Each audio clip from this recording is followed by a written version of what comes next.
वसुदेवसुतं देवं कंसचारूरमर्दनं देवकी परमानन्दं कृष्णं वन्दे जगद्गुरुं। सर्वोपनिषदो गावो दुग्धा गोपालनन्दनः पार्थो वत्स सुधीर्भोक्तः दुग्धम गीतामृतम महत। बोलिए कृष्ण कन्हैया लाल की जय। अकारण करण करुणावतार भक्तवांशा कल्पतरु पीताम्बरधारी श्री श्याम सुंदर, जिनकी असीम कृपा से एक बार पुनः हम और आप भगवान श्री कृष्ण के चरणारविंदों में अपने मन और बुद्धि को समर्पित करते हुए उनकी आज्ञाओं पर अपने जीवन को चलाने के लिए संकल्पबद्ध है। और निश्चित ही हमारे जीवन का कल्याण तभी होगा जब हम धर्म के पथ पर चलें। अधर्म के पथ पर चलना तो बहुत सहज है, कोई भी चल सकता है, कभी भी चल सकता है। और वास्तव में जो अधर्म, उसका स्वाद लोगों को बहुत लोकप्रिय है। अधर्म का स्वाद शुरू में बहुत अच्छा लगता है, और पूर्व जन्म के पुण्य हो तो फिर अंतिम समय तक वह भोग कर व्यक्ति नरक या स्वर्ग की प्राप्ति करता है। तो आज द्वितीय अध्याय श्रीमद् भगवद गीता का और द्वितीय अध्याय का प्रथम श्लोक आज हम सब लोग दर्शन करेंगे। आज के हमारे यजमान हैं आशीष श्रीवास्तव जी एवं श्रीमती मोनिका श्रीवास्तव जी। यह अपने माता पिता की पुण्य स्मृति में श्रीमान गिरजा शंकर श्रीवास्तव, श्रीमती आशा श्रीवास्तव की पुण्य स्मृति में आज श्रीमद् भगवद गीता को अपना समय और जीवन दोनों समर्पित करते हैं। आज का यह श्लोक उनके पितरों को समर्पित है, उनके ऊपर उनकी आग्रह हो, कृपा हो, ऐसी ईश्वर से प्रार्थना है। आइए एक बार हम उच्चारण करें और एक बार आप उच्चारण करें। हमारे साथ साथ आप सभी लोग बोले। अथ द्वितीयोऽध्यायः। संजय उवाच तं तथा कृपयाविष्टम्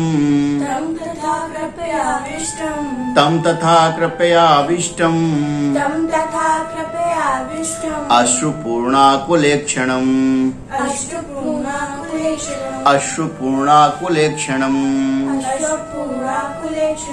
विषीदन्तमिदं वाक्यम्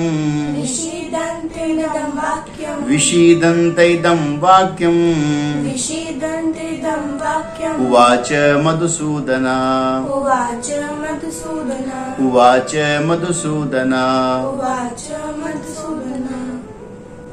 संजय भगवान श्री कृष्ण और अर्जुन के संवाद को हम सबको बता रहे हैं।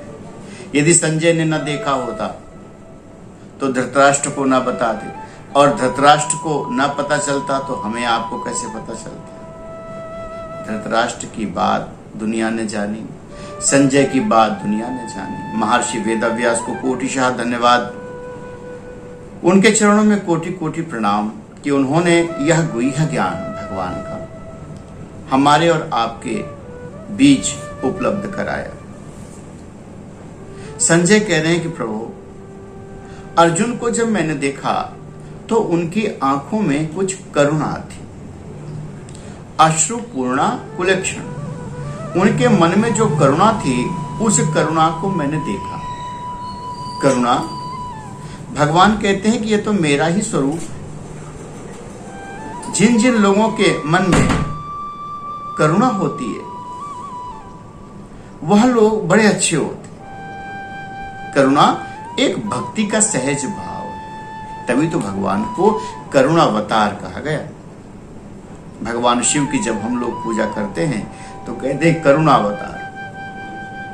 तो करुणा, इसका अवतार होने के लिए हम सब किसी न किसी दुख का या दुखिया लोगों का, जो दीनहीन अभावग्रस्त लोग हैं, रोगी हैं, उनका दर्शन करने से भाव उदय होता है। तो हमें अपने जीवन में करुणा के भाव को उदित करना है। और कब होगा? बोले जब हमें मद का विनाश करने वाले अर्थात मधुसूदन, जो मद का विनाश करने वाले भगवान हैं, उनके चरणार विंदों की प्राप्ति हो। तो दो तत्व हैं आज के श्लोक के लिए, श्रीमान आशीष जी और श्रीमती मोनिका जी के लिए। उन्होंने जो भाव व्यक्त किया है अपने पितरों के लिए, तो पितरों को हम लोग, पूर्वजों को हम लोग क्या दें? आप विचार करिए कि हम पितरों को क्या दे सकते हैं। वो तो अब हमारे बीच नहीं है, और जो व्यक्ति हमारे बीच नहीं है उसे हम क्या दे सकते हैं? लोग कहते हैं हम श्रद्धांजलि देते हैं, कोई कहता है हम भावांजलि देते, कोई कहता है हम ब्राह्मणों का भोजन कराते।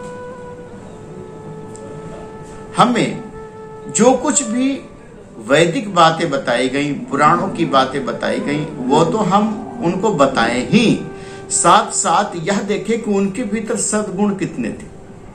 पितरों के भीतर बहुत अच्छे अच्छे सद्गुण होते, उन सद्गुणों की दिमाग में, बुद्धि में विचार करके अनुसरण करने की जरूरत है। कभी कभी हमने देखा होगा कि बच्चे एकदम अपने पिता के जैसे हो जाते, बेटी अपने पिता की जैसी हो जाती, मां की जैसी हो जाती। उसके पीछे कारण यही होता है, कुछ तो उनका रक्त संबंध होता है तो उनके लक्षण आनुवंशिक आ जाते हैं, और कुछ उनके साथ रहते रहते संगति के कारण से उनकी विचारधारा को वो आत्मसात कर लेते हैं। और ज्यादातर लोग गुस्सा, द्वेष, लड़ाई, इन सबको ज्यादा अनुकरण करते हैं।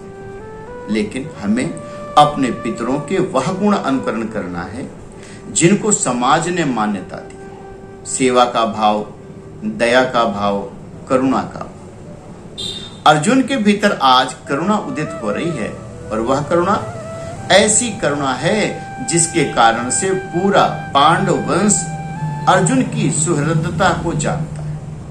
अर्जुन को अनुराग करता भी कहा गया। तो आज शब्द का प्रयोग किया है करुणा, अश्रुपूर्णा।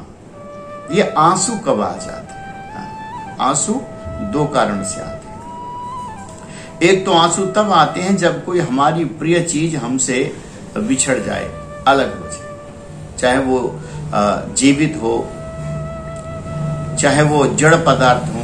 कोई आपकी कार छीन ले, कोई आपका मकान छीन ले, कोई आपका धन छीन ले, तो भी व्यक्ति का जब वियोग होता है और या वियोग की स्मृति हो, ये दो कारण से लोगों को आंसू आते हैं।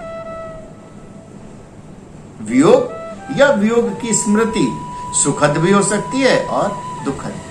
कभी किसी से आप मिले और आपने बहुत प्रेम किया और अचानक वह संबंध याद आ गया, तो क्या होता है? अनायास ही आपकी आंख भर जाती है,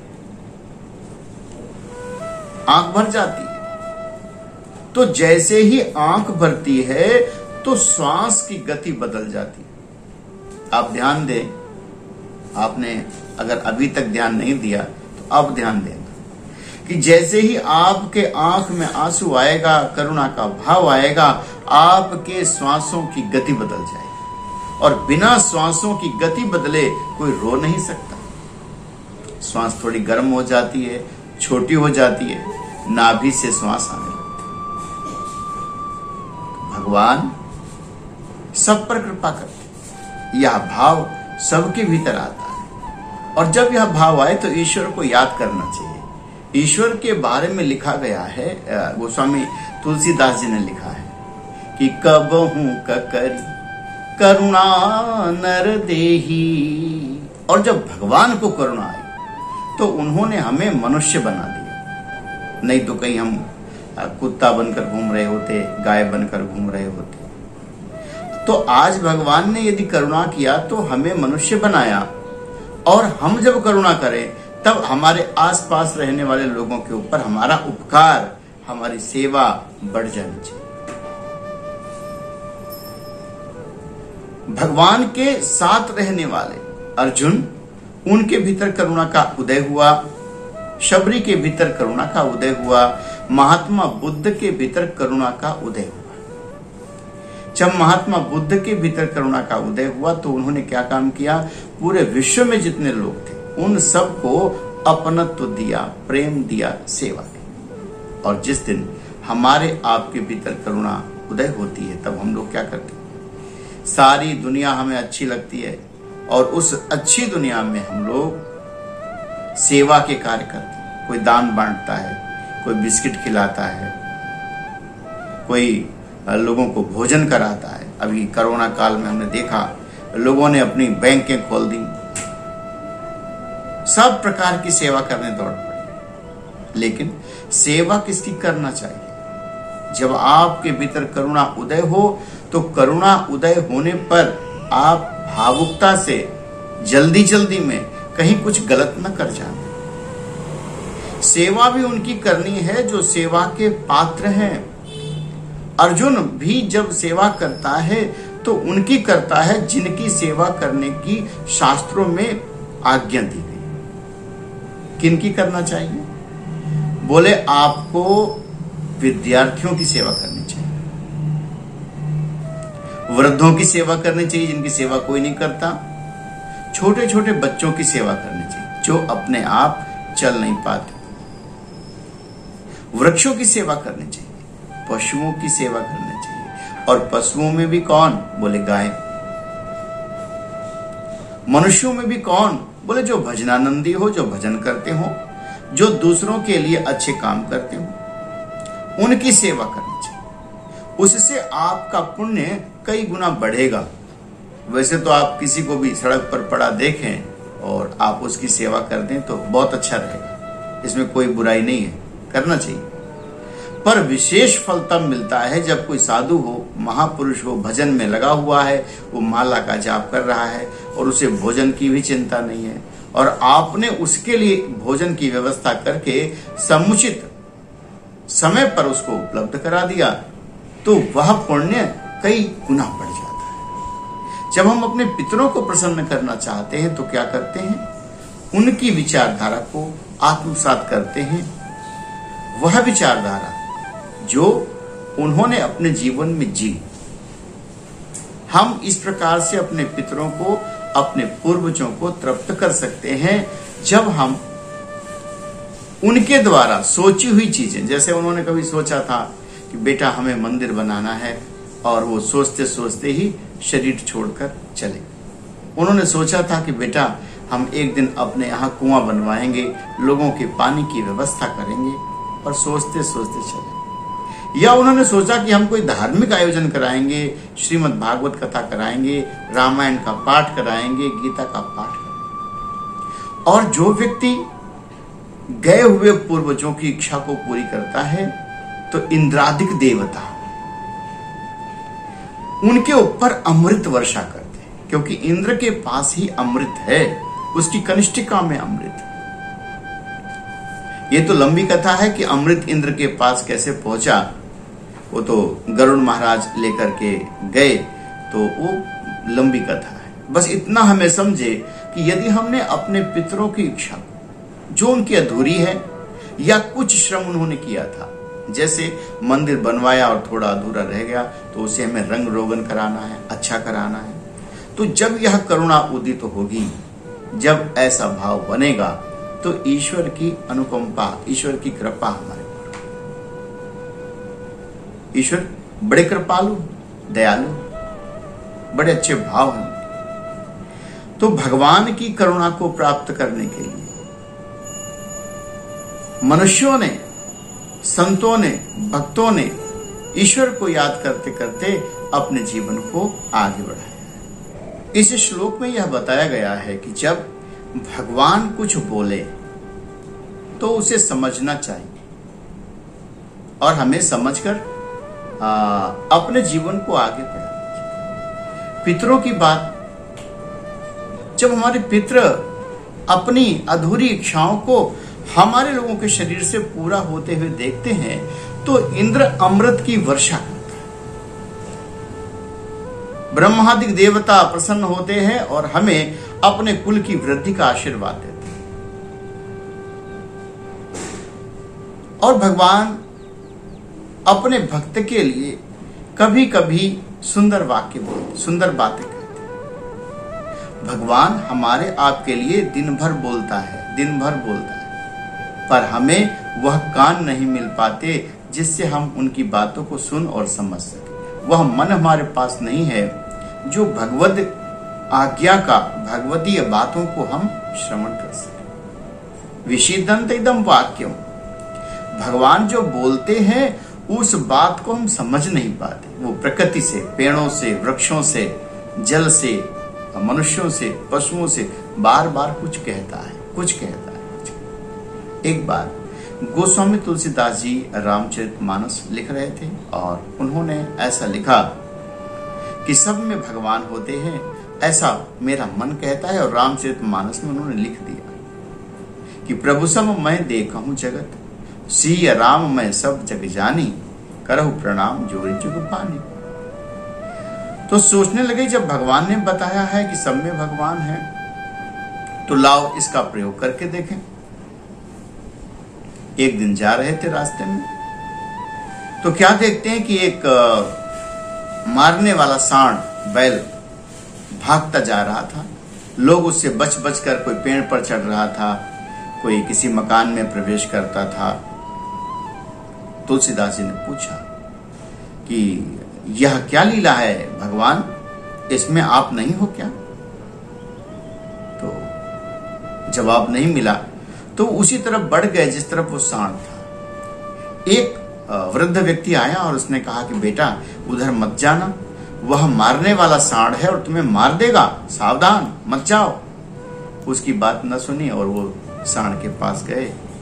घटना क्या घटी, उस सांड ने बाबा को उठाकर पटक दी, चोट लगी, वापस आए, भगवान का स्मरण किया। हनुमान जी प्रकट हुए और हनुमान जी से वार्ता हुई। पूछा प्रभु ये बताओ, जब सब में भगवान है, सब भगवान है, तो फिर उस सांड ने हमें पटका क्यों, मारा क्यों? तो जैसे ये बात पूछी, हनुमान जी ने कहा पूरी कथा बताओ ना। तो बताया कि एक मारने वाला बैल था, सबको मार रहा था, तो मैं गया और मुझे एक बूढ़े आदमी ने रोका, तो बोले यहीं पर रुक जाओ। जब वह बूढ़ा व्यक्ति आपको मना कर रहा था, तो उस व्यक्ति में आपको भगवान श्री राम का दर्शन क्यों नहीं हुआ? वह बूढ़ा व्यक्ति भी तो भगवान का ही रूप था जिसने मना किया कि यह काम मत करो। तो भगवान की करुणा को समझना, भगवान के शब्दों को समझना हमें तब आ जाएगा जब हम अपने मन से, वाणी से, विचार से एकदम पवित्र हो जाएंगे। हाँ, आजकल लोग ये कहते हैं कि गुरुजी दिन भर तो हम पवित्र नहीं हो सकते, व्यापार का काम करते हैं, दुकान का काम करते हैं, घर का काम करते हैं, कभी झूठ बोलना पड़ता है, कभी थोड़ी बहुत चोरी भी करनी पड़ती है, क्या करें? तो जब आपको झूठ बोलना पड़ता है, चोरी करनी पड़ती है, कुछ भी करना, तो कुछ समय दिन भर में, रात में ऐसा निकलता होगा कि जब आपने जो कुछ दिन भर जैसा किया, मानो चोरी किया, अंडर टेबल कुछ घूस लिया, कुछ ऐसा काम किया जो ना अपनी पत्नी को बता सकते हैं, ना अपने परिवार को बता सकते हैं, ना अपने पति को बता सकते हैं। हाँ, होता है, कुछ ऐसी घटनाएं होती हैं जिसे आप अपने सिवा दूसरे को बता नहीं सकते, बहुत ही पर्सनल कुछ ऐसी घटनाएं हो जाती, नहीं बता सकते, तो क्या करें? बोले उन घटनाओं को अपने परमात्मा के साथ बैठकर बात करना चाहिए। यह हमसे आज भूल हुई और इस घटना को हमने अपने परिवार को भी नहीं बताया, कुछ कारण रहे व्यक्तिगत। तो जब हम भगवान के साथ इस प्रकार की बात करेंगे, उनके साथ निवास करेंगे, तो हमारे जीवन में उन्नति आएगी, श्रेष्ठता आएगी। और भगवान की जो करुणा जिसकी चर्चा किया गया है कि अर्जुन के भीतर जो करुणा उत्पन्न हुई, वही करुणा हमारे भीतर भी आ सकती है। सरल है, सहज है, कभी भी कर सकते हैं। तो हमारे भीतर करुणा आ जाए, सहजता आ जाए, प्रेम आ जाए, उदारता आ जाए, इसके लिए हमें 3 सोपान लेने पड़ेंगे। देखिए, कभी कभी हम ये नहीं कहते आप करुणा में जाओ, दूसरा आपको मारने लगे तो आप मार खाते रहना। ये तो महात्मा बुद्ध के लिए। और जब महात्मा बुद्ध ऐसा काम कर रहे थे तो उन्हें किसी ने रोका भी नहीं। तो महात्मा बुद्ध बनना हो तो ठीक है। अगर महात्मा बुद्ध नहीं बनना है, साधु बनना नहीं है, गृहस्थ बनना है, व्यापारी बनना है, तो हमें अपनी बातों को जानकर, पहचान कर, थोड़ा सा क्रोध भी जरूरी है और थोड़ा छल भी जरूरी है, थोड़ा कपट भी जरूरी है। आप कोई भी व्यापार करते हैं और आपको पता है इसमें 2 रुपया मुनाफा होने वाला है, और यदि आपने ग्राहक को बता दिया कि इसमें 2 रुपये मुनाफा है, तो वो आपकी बात न मानेगा। वो कहेगा कि ये इसमें जरूर 10 रुपए का मुनाफा होगा और हमें आप 8 रुपया छोड़ दो। तब क्या करोगे? भगवान कहते हैं ऐसी विधि में जो छल करना पड़े दुकानदार को, वो धर्म है। छल बुरा है, पर किसी को बिना दुख दिए हमें अपना काम करना है तो वो छल अच्छा है। कुछ ऐसे काम हैं जिनके लिए ईश्वर आज्ञा करता है। दुकानदारों को आज्ञा है, व्यापारियों को आज्ञा है। यदि सत्य बात आपने बता दिया कि इतना मुनाफा होता है, तो वो मुनाफा जो है ग्राहक बोलता नहीं इससे ज्यादा होता है, उसे कैसे समझाओ? तो यहां छल का होना भी जरूरी है। भगवान कहते छल में भी मैं हूं। तो सहज करुणा के लिए, सहज भाव के लिए, सहज प्रेम के लिए भगवान कहते हैं कि आप मेरा स्मरण करो और मैं बोलने वाला हूं। 2 अध्याय के प्रथम श्लोक में संजय बताते हैं कि भगवान बोलने वाले, भगवान रोज बोलते हैं। आपको समझ नहीं आता, भगवान रोज बोलते हैं और हमें उनको सुनने का अभ्यास हो जाए, हम उन्हें सुनना प्रारंभ कर दे। बस इतनी ही हमें काम करना है और ऐसे काम करके हम अपने जीवन को आगे बढ़ा सकते। भगवान रोज बोलते, चिड़िया के रूप में, आपके बच्चों के रूप में, परिजनों के रूप में, साधु के रूप में, कोई भिखारी के रूप में, कभी न कभी कोई अतिथि के रूप में बोलते हैं वो। बस हमें सुनना है। और दूसरा बड़ा काम क्या करना है कि हमें अपने जीवन में अपने पितरों की हुई बातें उनको पूरा करना है, और जो उनसे छूट गई, जो भी छूटा हो, यज्ञ का काम, हवन का काम, विद्यालय का काम, शिक्षा का काम, जो भी, अगर उसे हम पूरा करते हैं तो इंद्र आदि देवता अमृत वर्षा स्वास्थ्य, आपका स्वास्थ्य अच्छा रहे। वैसे स्वास्थ्य शिविर अभी होने वाला है, कुछ चर्चा चल रही है, संभवतः वो सितंबर में रहेगा। आप सब लोग आइएगा। स्वास्थ्य, मन अच्छा रहे, 3 चीजें जीवन में अच्छी होनी चाहिए। वैसे तो लोग कहते हैं हेल्थ और वेल्थ अच्छी हो, तो बहुत अच्छी बात है। आपके पास समृद्धि हो, और समृद्धि का भी पैमाना है। कोई 10,000 में प्रसन्न है और कोई 10 करोड़ में भी प्रसन्न नहीं। प्रसन्नता आपकी जेब में है। आप चाहे तो 10 रुपए में प्रसन्न हो सकते हैं। ये वेल्थ है आपकी, यही स्वास्थ्य है, यही समृद्धि है। तो कोई 10 लाख में संतुष्ट नहीं, कोई 10 करोड़ में संतुष्ट नहीं, कोई 10 रुपए में संतुष्ट है। यह चीज आ जाए एक। और दूसरा, आपका शरीर जो 70 साल, 80 साल, 90 साल चलने वाला है, यह बिल्कुल स्वस्थ रहे। इसके लिए भी कुछ उपाय करना पड़ता है। श्रीमद् भगवद गीता में भी बताया गया है, रामचरितमानस में भी बताया गया है कि करहि आहार शाक फल कंदा और सुमिरहि ब्रह्म सच्चिदा। तो ये भी कुछ शिविर होने वाले हैं। सितंबर मास से शुरू हो जाएंगे लखनऊ में। आप लोगों के पास समय हो तो आप आइए। यदि कोई आप बीमारी से पीड़ित हैं और जो आपका पीछा नहीं छोड़ रही है, तो वो भी मेडिटेशन के माध्यम से, ध्यान जिसे कहा जाता है, प्रभु कृपा ध्यान, उसके माध्यम से इसे हम लोग व्यवस्थित कर सकते हैं। किसी को ब्लड प्रेशर है, किसी को डायबिटीज है, किसी को घुटने की दिक्कत है, किसी को हार्ट की कुछ दिक्कत है। तो इन सब रोगों पर 2 चीजें काम करती है। एक तो आपका आहार विहार और दूसरा आपका चिंतन। ये 2 चीजें ठीक हो जाएं तो आप 10,000 रुपए, 10 रुपए में भी आनंद से प्रसन्न रह सकते हैं। और आपका शरीर ठीक आहार पा जाए तो ये दीर्घायु हो सकता है। बच्चों को, आपके बच्चों को आपके शरीर की बहुत जरूरत है, इसलिए इसका भी ध्यान रखना है। तो भगवान की करुणा हुई है और अब आपको अपने ऊपर करुणा करना है। तो यदि आप अपने ऊपर करुणा करेंगे तो निश्चित ही आपका जीवन बहुत सुंदर हो जाएगा और बहुत जो आपके जीवन में असुविधाएं आ रही हैं वो सब जो है आपको सुविधाओं में परिवर्तित हो जाएंगी। भगवान की बड़ी कृपा हो जाएगी। हमें अपने आशीष जी और मोनिका जी को बहुत बहुत आशीर्वाद और उनके पिता श्रीमान गिरिजा शंकर श्रीवास्तव जी एवं उनकी माँ श्रीमती आशा श्रीवास्तव जी जिस लोक में हो वो आपके ऊपर करुणा प्रदान करें, आशीर्वाद दें। बहुत बहुत शुभकामनाओं के साथ आज के लिए इतना ही। राधे राधे।